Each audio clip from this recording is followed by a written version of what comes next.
શ્રી ગોવર્ધન નાથ કી જય.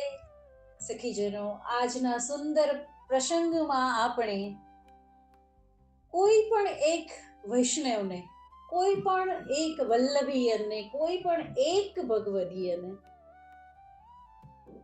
સખડી મહાપ્રસાદ કે પાતર કે અનશખડી પ્રભુ પાછળ કે કણિકા પ્રસાદ લેવડાવવાનું મહત્વ શું છે ને, એની રંચક ઝાંખી કરવી છે. એક સુંદર પ્રસંગ શ્રી યદુનાથજી મહોદય 108 પૂજ્યપાદ શ્રી યદુનાથજીના મુખેથી મેં શ્રવણ કર્યું હતું. એની અમુક રંચક લાઈન મને યાદ છે, પ્રસંગ મને યાદ છે. હું આપને પીરસીશ પ્રભુ કૃપાથી, શ્રી વલ્લભ કુળ કૃપાથી. એક નાનકડું ગામડું હતું સખીજનો. એમાં એક સુંદર વલ્લભીયન રહેતા હતા, સુંદર સેવા કરતા હતા, સુંદર પ્રભુને રીઝવતા હતા. ગામમાં ઘણા બીજા વૈષ્ણવો હતા. પ્રભુની કૃપા હતી ગામડા ઉપર. એક વખત ગામડામાં દુષ્કાળ આવી પડે છે. ઘણો સમય વીતી જાય છે, વરસાદ આવતો નથી. ખેતી, પાન, ઝાડ, પાણી બધું જ સૂખું થઈ જાય છે. ગાયને ખવડાવવા માટે ઘાસ નથી, લોકોને ખાવા માટે તૃણ નથી, લીલા પાન નથી, પાણી નથી. ખૂબ અકાળ આવી પડે છે. આ પણ પ્રભુની કાંઈક લીલા જ હોય છે સખીજનો.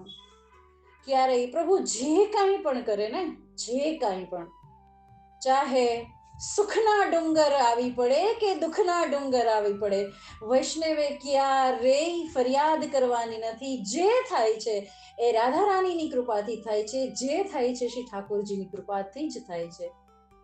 દુકાળ આવી પડે છે તો આ વલ્લભીયનના ઘરમાં એક ગાય અને એક વાછડું છે. ગાયને ખવડાવવા માટે કાંઈ નથી, ખુદ પેટમાં ખાવા માટે કાંઈ નથી, તો ગાયને સ્તનમાંથી દૂધ આવતું નથી અને એનું નાનું વાછરડું ખૂબ ભૂખ્યું છે. તો દૂધ પીવા માટે ગાયના થનને વારંવાર કોશિશ કરે છે, બહુ ભૂખ્યું છે અને દૂધ આવતું નથી ભૂખને કારણે. તો ગાયને અત્યંત પીડા થાય છે.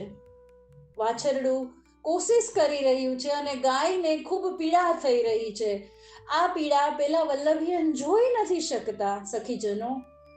તો એ શું કરે છે, એ ગાયને પીડામાંથી મુક્ત કરવા માટે, દૂધ તો આવતું જ નથી, તો એ પીડામાંથી મુક્ત કરવા માટે પેલા વાછરડાને થોડું ગાયથી દૂર કરવાનો રંચક કોશિશ પ્રયાસ કરે છે, ખૂબ સુંદર ભાવથી, કે ગાયને પીડા ન થાય. હવે હટાવા જવાથી એ ગાય વાછરડું પડી અને તરત મૃત્યુ પામે છે. કેમ કે ઘણા સમયથી પેટમાં કઈ ગયું જ નથી, તો એ વાછરડું મૃત્યુ પામે છે. બીજા વૈષ્ણવોને એવું થાય છે, એ બધા કહે છે કે તને ગાય હત્યા, ગૌ હત્યા લાગી છે, ગૌ હત્યા લાગી છે, ગૌ હત્યા લાગી છે. વૈષ્ણવ ખૂબ મનાવવાની કોશિશ કરે છે, પેલો વલ્લભીયન ખૂબ મનાવવાની કોશિશ કરે છે કે ભાઈ આવું હતું, વાર્તા કહે છે, આખી વાત કહે છે, પણ વૈષ્ણવો માનતા નથી. દેશ નિકાલો, ગામડાની બહાર કાઢી મૂકે છે, ગામ નિકાલો દે છે, કોઈ વ્યવહાર નથી કરતું, એની સાથે કોઈ વાતચીત નથી કરતું કે ગૌ હત્યા લાગી છે, ગૌ હત્યા લાગી છે. પેલા વલ્લભીયન વૈષ્ણવ ખૂબ દુઃખ દર્દથી ગામથી દૂર રહે છે અને મનમાં વિલાપ કરે છે કે મને ગૌ હત્યા મેં નથી કર્યું, વિલાપ કરતા રહે છે. એ ગામડામાં એકવાર સાક્ષાત શ્રી હરિરાય મહાપ્રભુ ચરણ પધારે છે. બધા ચરણ સ્પર્શ કરવા જાય છે. હરિરાય મહાપ્રભુ ચરણ ને પેલા વૈષ્ણવ વાત કરે છે કે આવું થયું છે, તો શું થાય, હવે શું થાય, હવે આનો કઈક નિવાડો કરો આપ. શ્રી હરિરાય મહાપ્રભુ ચરણ પકડી લે છે. આ વાત કેતા મને પણ અત્યારે એટલી પીડા થઈ રહી છે કે એ વૈષ્ણવના મન પર શું વીતતી હશે. ત્યારે હરિરાય મહાપ્રભુ ચરણ આજ્ઞા કરે છે કે તમે ગૌ હત્યા નથી કરી, તેમ છતાં ગૌ હત્યાનું તો વૈષ્ણવજનો સખીજનો કોઈ લોકો કહે છે કે ગૌ હત્યાનું તો કોઈ નિરાકરણ છે જ નહીં, પણ હરિરાય મહાપ્રભુ ચરણ આજ્ઞા કરે છે કે તમે કોઈ એક વૈષ્ણવને પ્રસાદી પાતર શ્રી ઠાકોરજીને ધરાવીને ઠાકોરજી પાછળ આરોગાવો, લેવડાવો.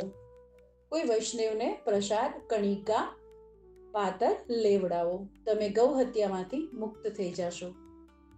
આખા ગામમાંથી કોઈ આવતું નથી, બધા જ વ્યવહાર કાપી નાખ્યા છે. હરિરાય મહાપ્રભુ ચરણ પાસે પાછી વાત જાય છે.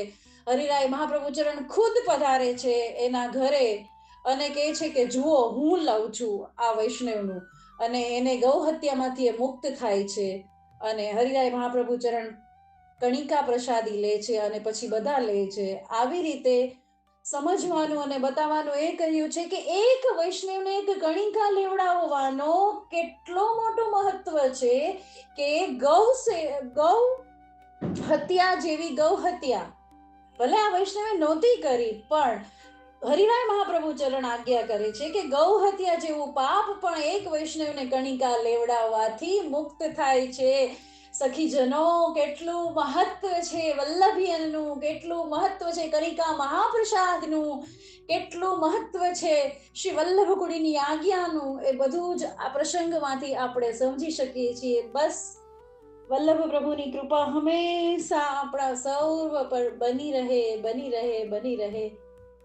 શ્રી વલ્લભાધીશ કી જય, શ્રી ગોવર્ધન નાથ કી જય.